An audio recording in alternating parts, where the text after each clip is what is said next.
There is a particular silence that comes after a thing cannot be undone. Kai had lived in many silences. The silence of an empty inn at dawn. The silence of a hall full of people who feared him. The silence of a man choosing not to kill him. But the silence that came after the glass broke was new, and it had a texture he would spend the rest of his life learning to read. It was the silence of 7 powerful houses, all at once, deciding what to do about a thing they could no longer pretend away. He had won. He kept reminding himself of that the morning after, standing under the grey banner of his reborn house, with the dust of the oldest machine on the island still grey on his sleeves. He had won. He had a name now. He had a house, even if it was a house of 2. He had survived the thing they built 300 years ago to end him.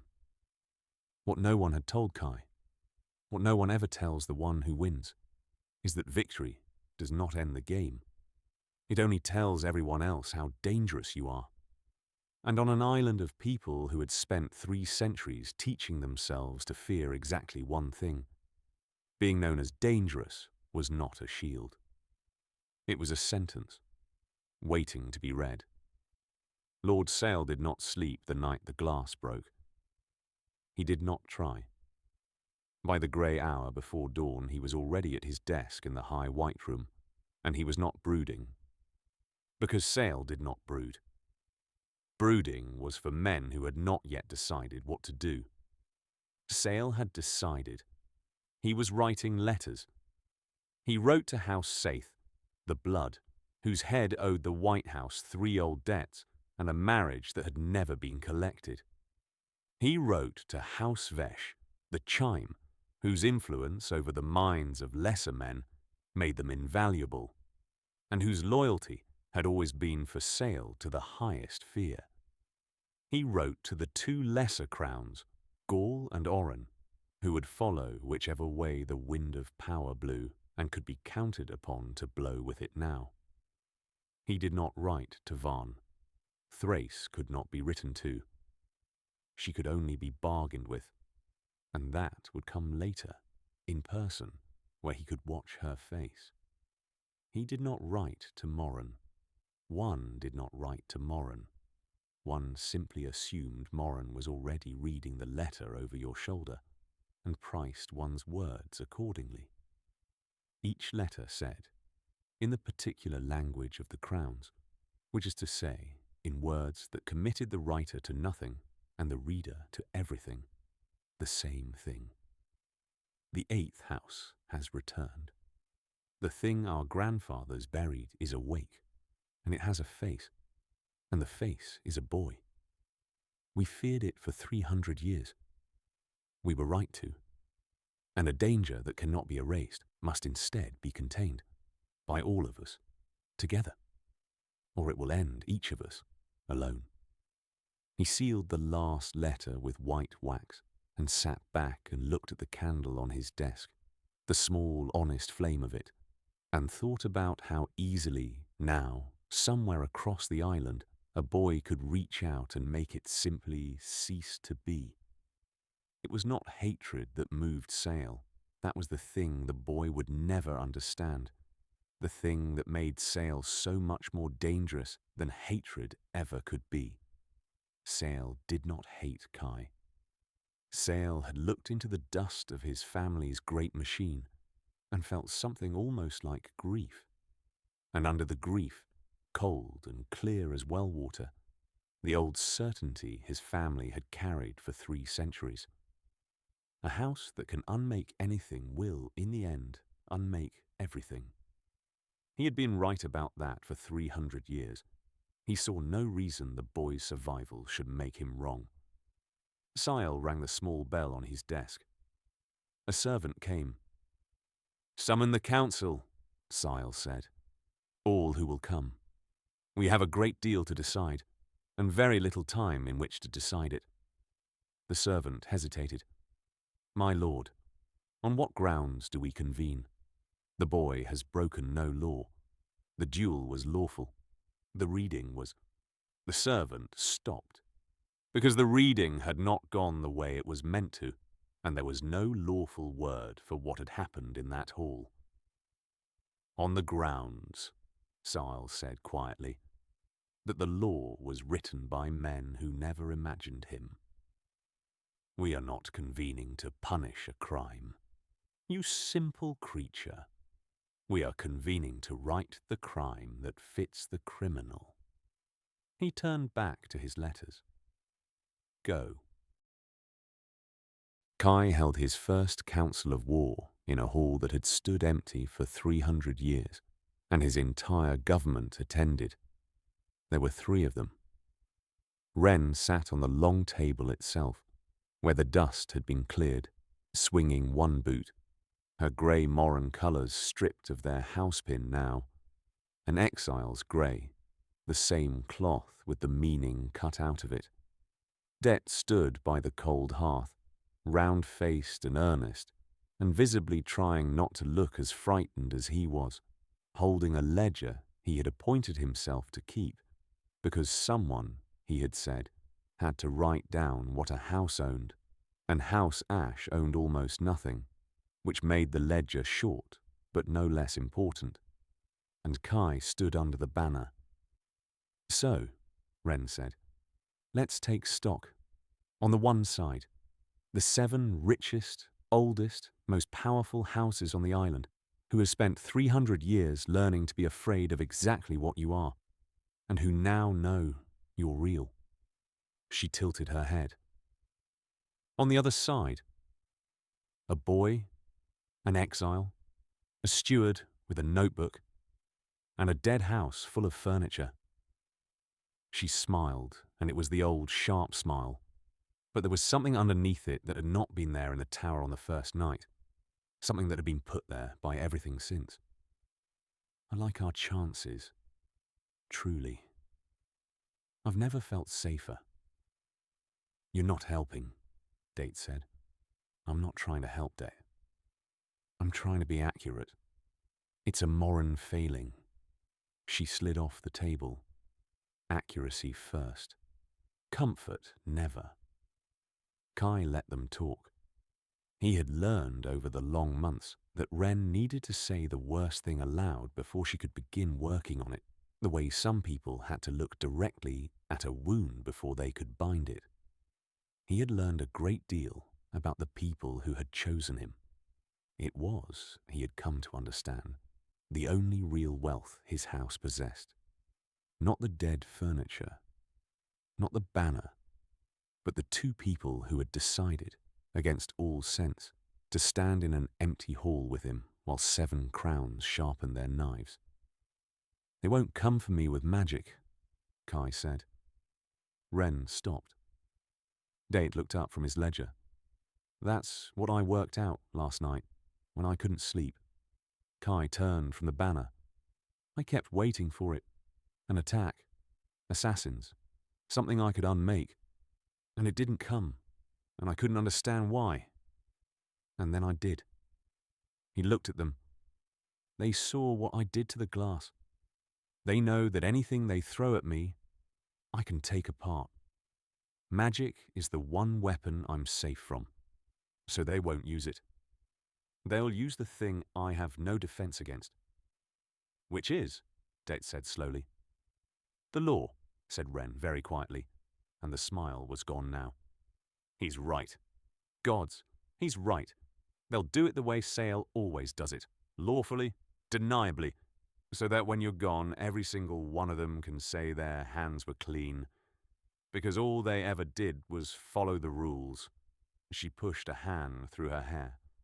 And the worst part, the truly Moran part, is that they'll be telling the truth. That's how this island kills people, Kai. Not with a knife, with a quorum. The first message arrived not as a letter, but as a body. His name had been Pell.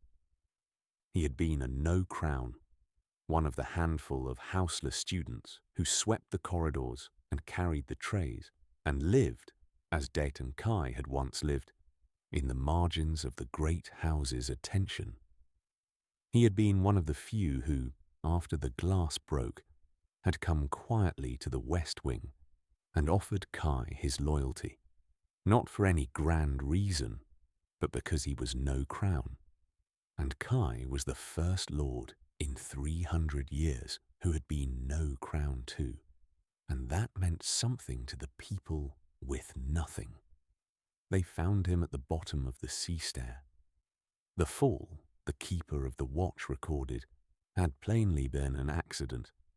The stair was old and wet and treacherous in the dark, and young men were careless, and it was a great pity, and there would of course be an inquiry, conducted with all due seriousness, which would find, everyone already knew what it would find, that no one was to blame. Kai stood over the body in the grey morning light and understood that he was meant to. That was the message. Not the death, the deniability of it. They were showing him the shape of the war. We can reach anyone close to you. We can do it lawfully. We can do it in a way that leaves you nothing to unmake, no enemy to face, no spell to break, only a wet stare and an accident and an inquiry that clears everyone. Rage all you like. There is nothing here for your gift to bite. Yates was being quietly sick against the wall. Wren crouched by the body with her spy's eyes, reading the stare, the angle, the small wrong details that told her it was no accident, and her face when she rose was white and very still. He had family on the mainland, Date said when he could speak. A mother. He talked about her. He was saving to bring her across. He looked at Kai, and there was something breaking in his honest face. What do we tell her? That it was an accident? Or the truth? Kai looked at the boy who had died for the crime of standing near him. We tell her the truth, he said. Always the truth in this house. It's the only thing we have that they don't. He made himself look at the body until he had memorized it, because he felt obscurely that he owed it that. And we remember his name. Pell. Write it in your ledger, Det. The first thing House Ash owns is a debt. Word of Pell's death reached the lower town before the sun was high, and it reached it in the way bad news always reaches the people who have the least, quietly, sideways, with the official version arriving first and the true version close behind it, so that everyone's held both at once and learned, again, the lesson the great houses taught them every generation, that the truth and the record would never be the same thing, and that only fools mistook the record for the truth. Kai went down to the cove himself. He had not meant to make a habit of it, but a boy had died for standing near him, and Kai found he could not send a steward to a grieving family in his place, could not let Pell become a name in a ledger and nothing more. So he went, with Det at his side, down the long sea stair past the very spot where Pell had been found, and into the crooked streets where the no-crowns lived, and he learned something there that the White Tower would never have taught him. He learned that he had a constituency. They came out to him. Not many, at first. A fisherman who had known Pell's mother, an old woman who mended nets, a clutch of children who stared at the 8th crown the way children stare at weather. But they came, and they stood, and they did the thing the great houses never did. They looked at him without fear. Wary, yes.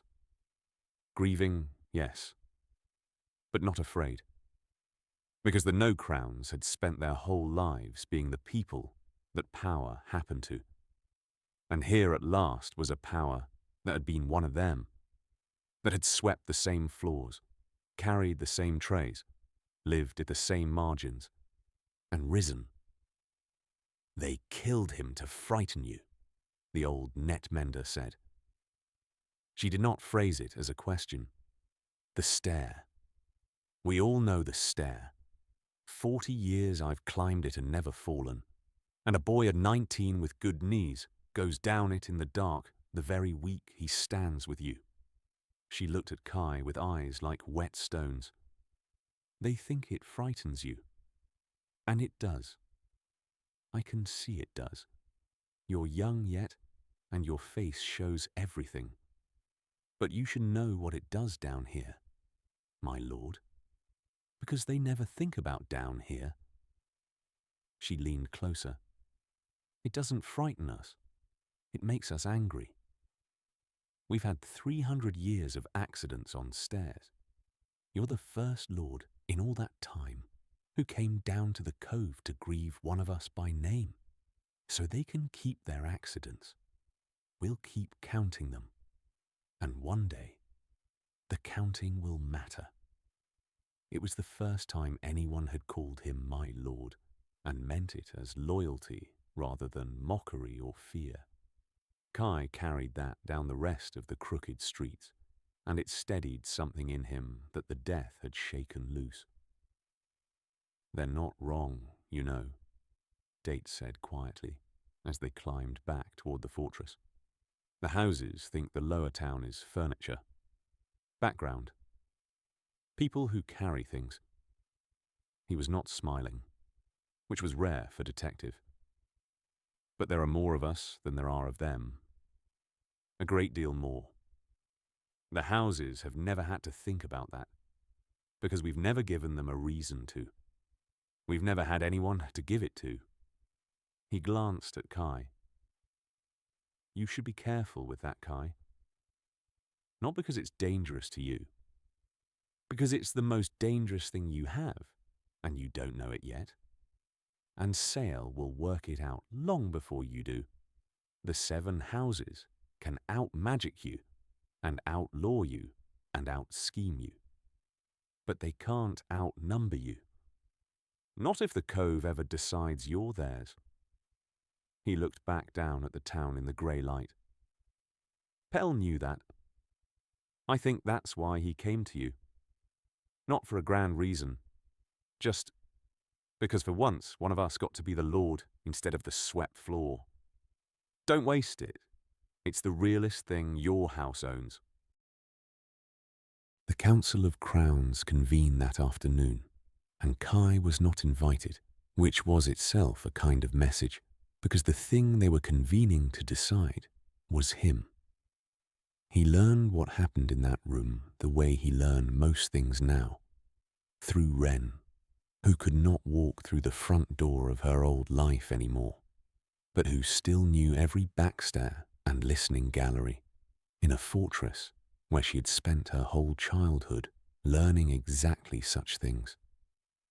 They're being careful, she reported that night, slipping through the window the old way, because some habits outlast the houses that taught them. Very careful. Sale's not asking them to vote to kill you. He's smarter than that. A vote to kill is a vote someone can be blamed for later. She paced. He's asking them to vote on a question, a nice, dry, lawful question, whether the reborn House Ash should be, and I'm quoting the actual words because they're beautiful, in a horrible way, whether it should be recognized, regulated, or restrained. Those are the 3 options, Kai said. Those are the 3 options. Recognized.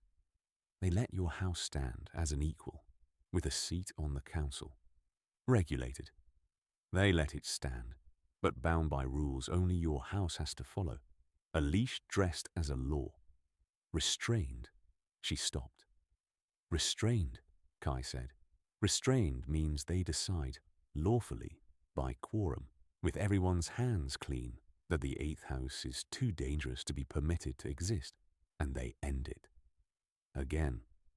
Properly, this time. Wren sat down on the table. And here's the part that should frighten you, Kai, because it frightens me. Right now, tonight, the vote isn't going Sale's way. Kai frowned. That's good.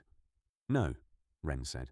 It isn't, because the reason it isn't going his way has nothing to do with mercy or law or you. Thrace won't vote to restrain you because Thrace wants you as a weapon. Moran won't vote because Moran never votes until the last possible moment, when the price is highest.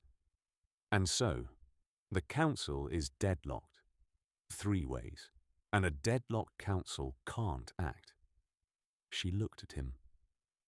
Which means Sale needs something to break the deadlock, something that frightens all of them so badly they stop arguing about what to do with the weapon and simply agree they need it pointed somewhere. She held his eyes. And the gods, Kai. The gods have terrible timing, because something is about to give him exactly that. The watch sighted the ship at the turning of the tide, in the last grey light, and the keeper of the watch did something he had not done in 11 years of service. He rang the deep bell. There were bells at Blackflint for everything, for meals, for lessons, for the dead, for the change of the watch. The deep bell was different. The deep bell hung in the lowest tower, and it was rung for one reason only, a reason so old that most of the island had forgotten the sound it made. A ship approaching that no house had sent, and no house expected. In 300 years, it had rung 4 times. Kai felt it more than heard it. A low shudder that came up through the stone of the west wing, through the soles of his boots, into his teeth. Beside him, Wren went rigid. "That's the deep bell," she whispered. "Kai, that's the deep bell. It's never rung in my life. No one alive has heard it ring." They climbed to the sea wall in the failing light, and half the island was already there. The great lords and the no-crowns alike, all rank forgotten for a moment, all of them staring out at the black water, at the thing the deep bell had named. It was a ship, but it was like no ship that worked the northern run. It was vast and dark and low in the water, and it carried no name and no flag and no light, and it moved against the wind and against the tide with a smooth and dreadful certainty, as though the sea itself had simply decided to deliver it. And as it came closer, close enough that the watchfires caught its hull, Kay saw the thing that stopped his breath. There was a mark on the prow, carved deep into the black wood, vast, unmistakable even at this distance, a thin black ring. His mark, the mark of his dead house, the mark that no one living but he and Koa had borne for 300 years, and it was carved on the prow of a ship the size of a tower, crossing a sea no one crossed, coming to an island that had thought itself the last keeper of that secret. "Kai," Wren said, and her voice had gone very small. "You told me you were the last. You and the old man in the dark, the last 2 embers of a dead fire." She did not look away from the ship. "Then who is that?" Kai watched his own mark come across the black water toward him, and felt, for the first time since the glass broke, genuinely afraid. Not of the 7 houses, not of the law, not even of the hunger in his own wrist. Afraid of the answer to her question. "I don't know," he said. High on the white tower, alone, Lord Sel watched the nameless ship come in and did something he had not done in many years. He smiled. He did not smile because he was glad. He was not glad. A wise man is never glad to see a thing he does not understand arrive at his door in the dark. He smiled because he was a man who had spent his whole life reading the board 3 moves ahead, and he had just watched the board change in his favor in a way he could never have arranged himself. The council was deadlocked. He had needed something to break it, something that would frighten Thrace out of her ambition and Morin out of her patience, and the lesser crowns out of their fence-sitting. Something that would make all 7 houses look at the 8th, not as a prize to be won, but as a door that had been left open. And the sea had just delivered it. A second Ash. A ship full of the thing they feared, flying his mark, coming uninvited across the water. He could already write the speech. He could already feel the votes turning. Whatever was on that ship, it would do his work for him. It would make the boy not a danger to be contained, but a danger to be used. And a weapon, Sale knew, is only ever lent. Never given, always in the end. Taken back.